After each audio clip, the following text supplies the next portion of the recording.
Members of the Episcopal Church in San Diego and across the nation are still trying to grasp the scope of a ruling made last week. The leadership of the entire Anglican Church voted to suspend the U.S. Episcopal Church.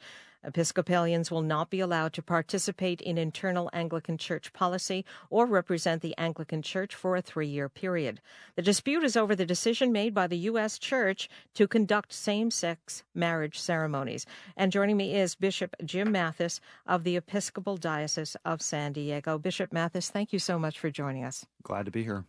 The presiding bishop of the U.S. Episcopal Church, Michael Curry, said this decision by the Anglican Communion would cause real pain. That was his quote. Have you sensed that pain here in San Diego? Yes, I have. I think that gay and lesbian persons in our church and people who are not in our church are feeling that. They have experienced the Episcopal Church as a church that is welcoming, and they wonder, what does this mean? And as Bishop Curry, as our presiding bishop, made clear, and I think I've made clear, it means that we will continue to be the Episcopal Church, to be a place where gay and lesbian persons are welcome, where they can celebrate their love. But this is hurt people. People look to their church leaders for affirmation, for living holy lives, and we're talking about real people here, real families, real love, real commitment. And they're trying to understand what this means for them. And what our church is, I think, saying is we're continuing to be supporting them in their life. And has it raised questions for the larger Episcopalian community, too? Well, the Episcopal Church is not of one mind on a lot of issues, including this one. You get one Episcopalian in a room and you'll have diverse opinions. On anything. And so we in our diocese have people who affirm the decisions our church has made around same-sex marriage and those who struggle with it. And the good news is we're in relationship with each other. We value each other's perspective and opinion, but we serve together, we worship together, we pray together. The disquieting thing about this pronouncement is that a statement is made that we will be walking together, and yet the Prime Minister is suggesting that we will not have Episcopal representation on certain bodies. That's perplexing. Mm-hmm. Now, I think a lot of people who are not members of the Episcopal Church heard this and sort of scratched their heads and said, wait a minute. Can you remind us what's been the relationship between the Anglican Church and the Episcopal Church? Are they virtually one and the same? Well, let me do a primer, if I could, on the yeah. Anglican Communion. The Anglican Communion represents 38 autonomous provinces.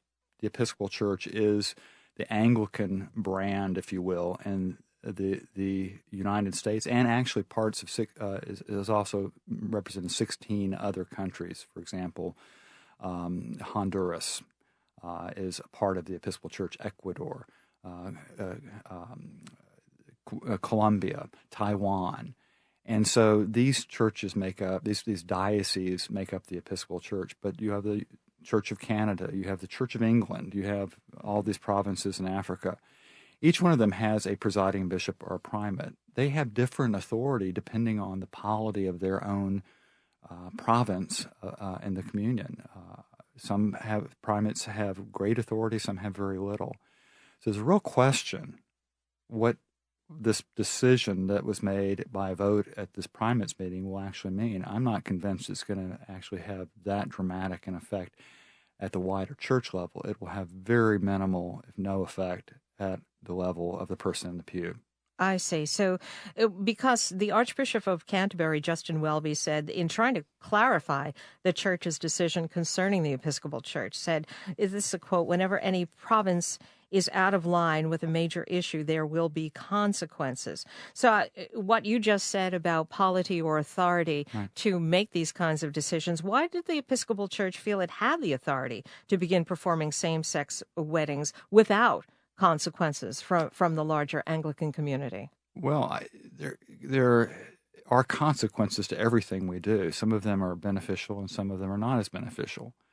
The Episcopal Church is charged with being the Episcopal Church, being the Anglican Communion in this context. And we make a whole host of autonomous decisions.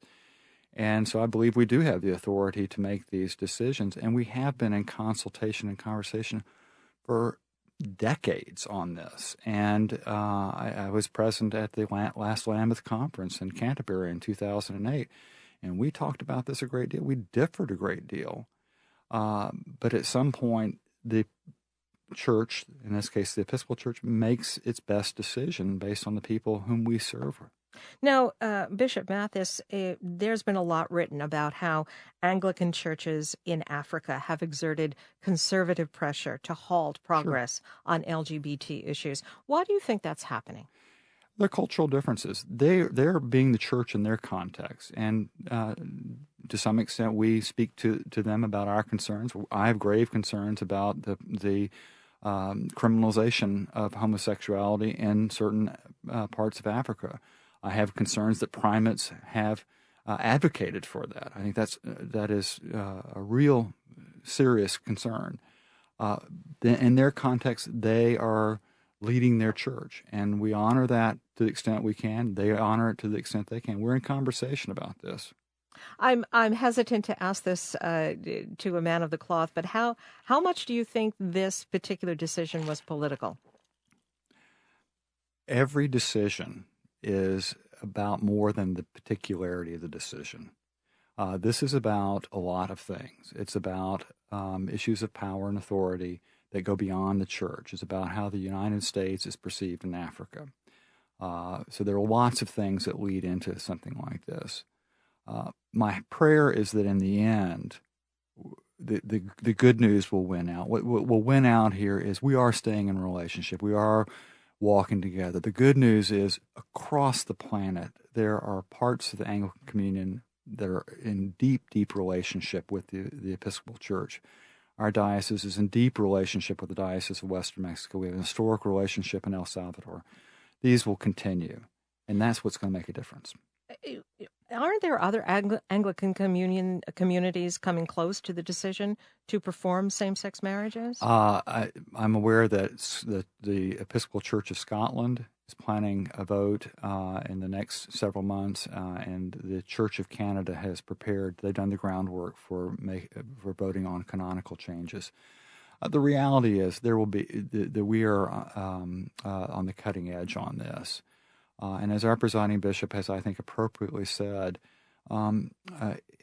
we are leading the way here, and we may be paying the cost of that. There is a cost to living faithfully. It's John Hines, presiding bishop during the Civil Rights Movement, talked about the church needing to be crucified in the cause of justice. And I think there is a sense that this is something we have to do, is to give up something in the name of love. But in the end, love wins. Finally, Bishop Mathis, you said in the beginning that this had caused real pain. Yes. I'm wondering what you have been saying to the LGBT members within the Episcopal Church in San Diego. Love each other. Stay together. Love wins. That's what Jesus taught us to do. And loving our neighbor is not easy. Being in difference with each other is not easy. But in the end, being in a relationship, seeking to understand, makes all the difference. And that's what we're doing. I want to thank you very much. I've been speaking with Bishop Jim Mathis of the Episcopal Diocese of San Diego. Thanks for coming in. You're welcome.